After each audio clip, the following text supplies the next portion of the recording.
Roads? It's the Ernest Hancock Show. Where we're going, there aren't any roads.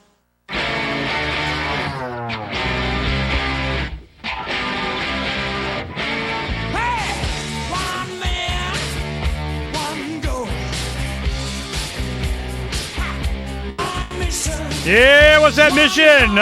Survive. You know, I vote that. Now, you don't have, we knew after we had our fourth child that, wow, man, by the time they're our age, you know, things are going to be really, really, really bad. And that was 88. I had my last child. She's 21 now.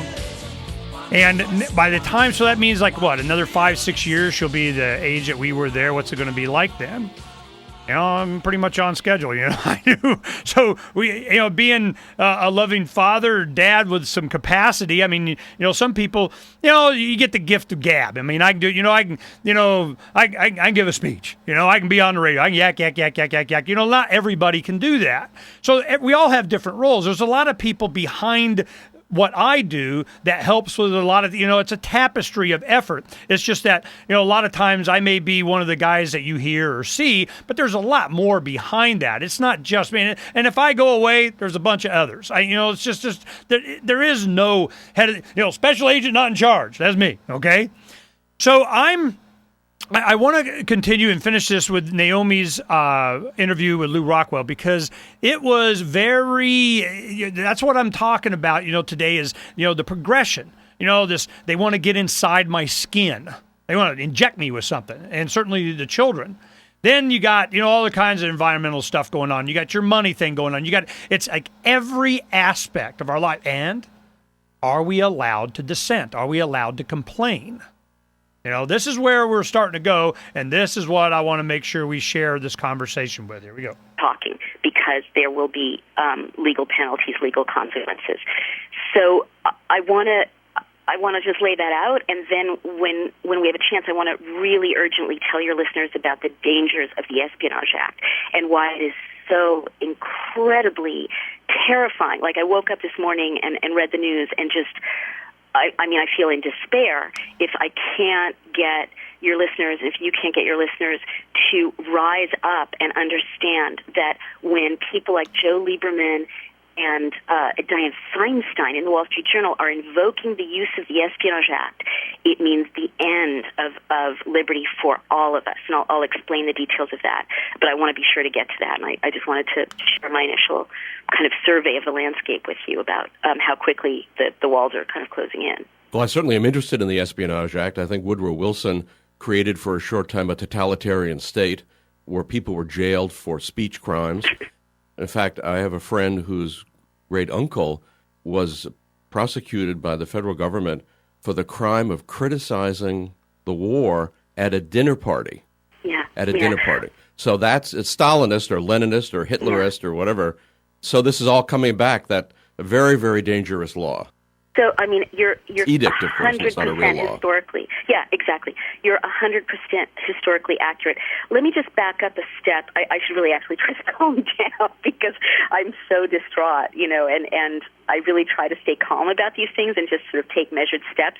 But when I saw that they're actually, I read that Julian Assange's lawyers are actually preparing to receive some communications about the Espionage Act being used against Assange. I just literally, I mean, I'm like paralyzed with anxiety unless I can, you know, get the word out, and you can get the word out, and we can get people, especially in Connecticut and California, to email and call Lieberman and Feinstein and say that they are going to actively vote to defeat them unless they back off from invoking the Espionage Act. But every American has to understand that when, as you point out, and I'll connect the dots in a second, when politicians invoke the Espionage Act, it is a threat to every single one of us.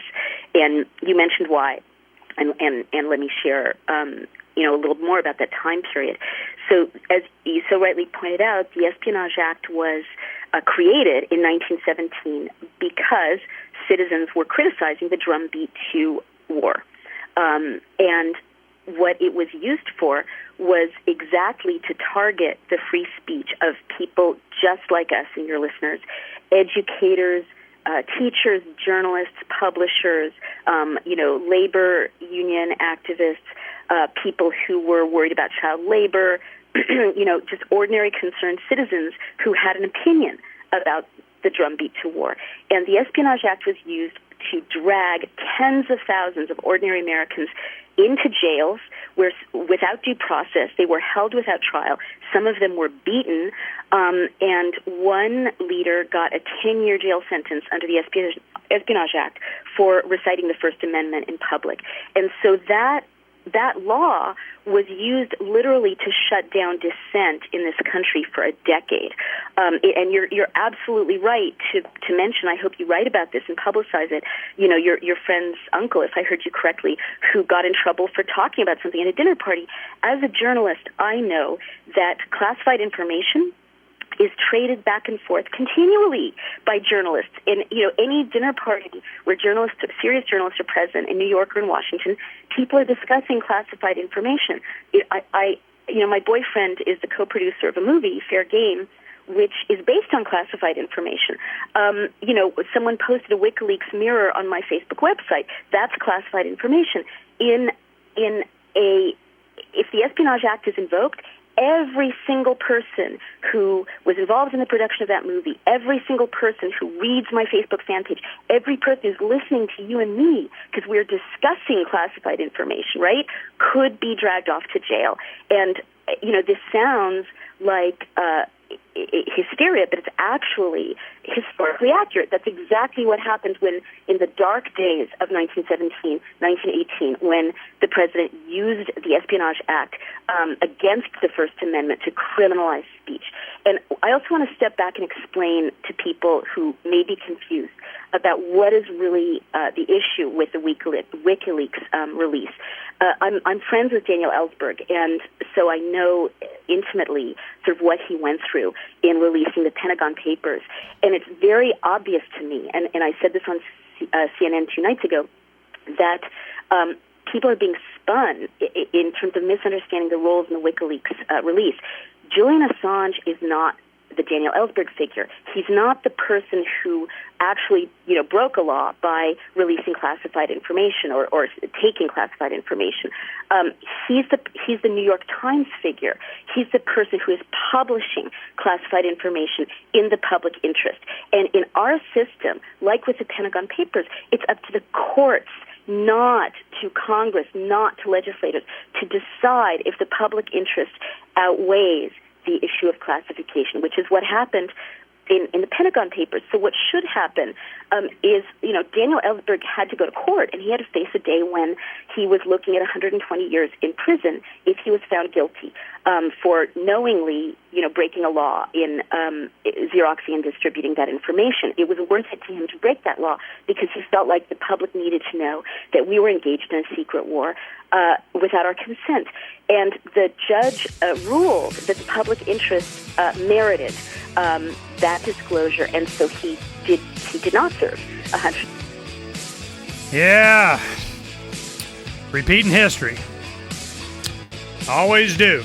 We'll be right back. I want to talk to you about what I'm going to give you an assignment for the weekend. There's some things that you need to get up to speed on. We'll talk about that when we come back, and we'll finish up with Naomi.